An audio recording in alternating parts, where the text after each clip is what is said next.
बाबा श्याम के सभी भक्तों को मेरी ओर से जय श्री श्याम। महाभारत युग के बर्बरीक, जिनको भगवान श्री कृष्ण के वरदान के कारण उन्हीं के नाम से कलयुग में जाना जाता है, यानी खाटू श्याम जी के नाम से हम उन्हें आज जानते हैं।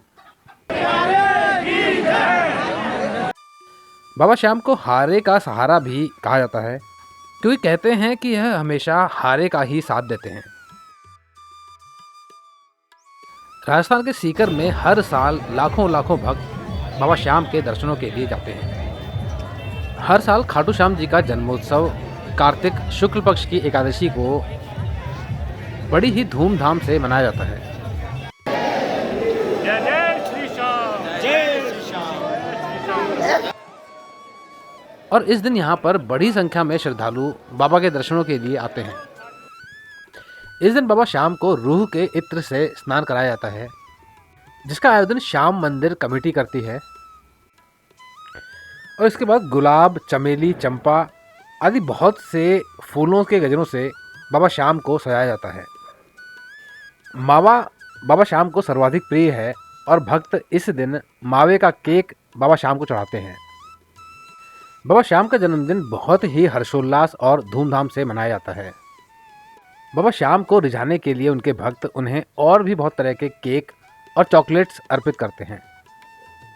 इस साल कार्तिक शुक्ल पक्ष की एकादशी 12 नवंबर को है, इसीलिए देश भर से आने वाले बाबा श्याम के भक्त 12 नवंबर मंगलवार के दिन देव उठनी एकादशी वाले दिन खाटू में एकत्रित होंगे। यहाँ पर कोई श्रद्धालु बाबा का निशान लेकर पैदल चलकर, तो कोई पेट के बल बाबा श्याम के दर्शनों के लिए आता है। यहाँ ऐसे श्रद्धालु भी आते हैं जिनकी गोद सूनी होती है। वे बाबा श्याम को बांसुरी, खिलौने और मोर छड़ी चढ़ाकर गोद भरने की मनोकामना करते हैं। और कोई श्रद्धालु नारियल बांधकर अपने परिवार की संपन्नता, सुख शांति की कामना करते हैं। यह दिन इतना विशेष होता है कि यहाँ पर मंदिर को सजाने के लिए बांके बिहारी मंदिर में होने वाले फूल मंगाए जाते हैं और वृंदावन से कारीगरों को बुलाया जाता है।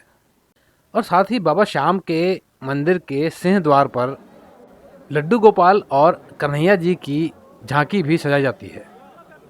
यानी यहाँ पर आने वाले श्रद्धालुओं को खाटू श्याम जी के दर्शन से पहले लड्डू गोपाल और कृष्ण जी के दर्शन होते हैं और उसके बाद वह खाटू श्याम जी के दर्शन करते हैं।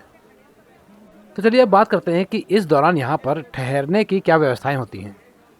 वैसे तो खाटू श्याम जी में बहुत सी धर्मशालाएं और होटल्स हैं जिनमें श्रद्धालु ठहर सकते हैं, लेकिन इस विशेष मौके पर एक बात का ध्यान रखिएगा कि यहाँ पर इस समय पर लगभग सारे होटल्स और धर्मशालाएं फुल हो जाती हैं और इनकी बुकिंग लोग अक्सर 2 महीने पहले से ही करवा लेते हैं।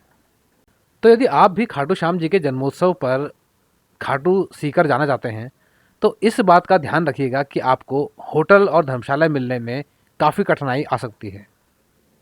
यहाँ पर इस विशेष मौके पर कई प्रसिद्ध कलाकारों को भी बुलाया जाता है, जो कि बाबा श्याम के मधुर भजनों की प्रस्तुति देते हैं। तो चलिए अब मैं आपको बताता हूँ कि देव उठनी एकादशी वाले दिन ही क्यों मनाया जाता है खाटू श्याम जी का जन्मदिन। इसके लिए मैं आपको महाभारत के महान बर्बरीक की कथा को संक्षिप्त रूप में बताता हूँ।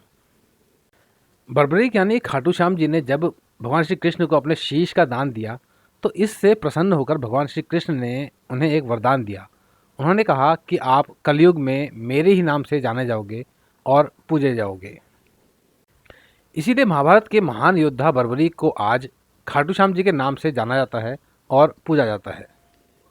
कहते हैं जब शीश का दान दिया था तो वह शीश बहता हुआ राजस्थान में आ गया था।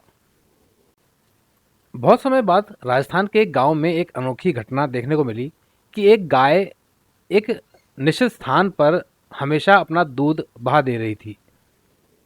बाद में जब उस स्थान की खुदाई की गई तो वहाँ पर खाटू श्याम जी का शीश प्रकट हुआ और साथ ही वहाँ के राजा को मंदिर निर्माण के लिए स्वप्न हुआ और राजा ने जिस स्थान पर शीश प्रकट हुआ था उसी स्थान पर मंदिर का निर्माण करवाया और कार्तिक माह की एकादशी को शीश मंदिर में सुशोभित किया गया, जो कि देव उठनी एकादशी का ही दिन था। इसी वजह से हर साल कार्तिक माह की एकादशी को ही खाटू श्याम जी का जन्मदिन मनाया जाता है। जय श्री श्याम। तो अब मैं अपनी वाणी को विराम देता हूँ। वीडियो यदि पसंद आया हो तो वीडियो को लाइक और शेयर ज़रूर कीजिएगा। नई जगह और नई जानकारी के साथ मैं आपसे फिर मिलूँगा एक नए वीडियो में।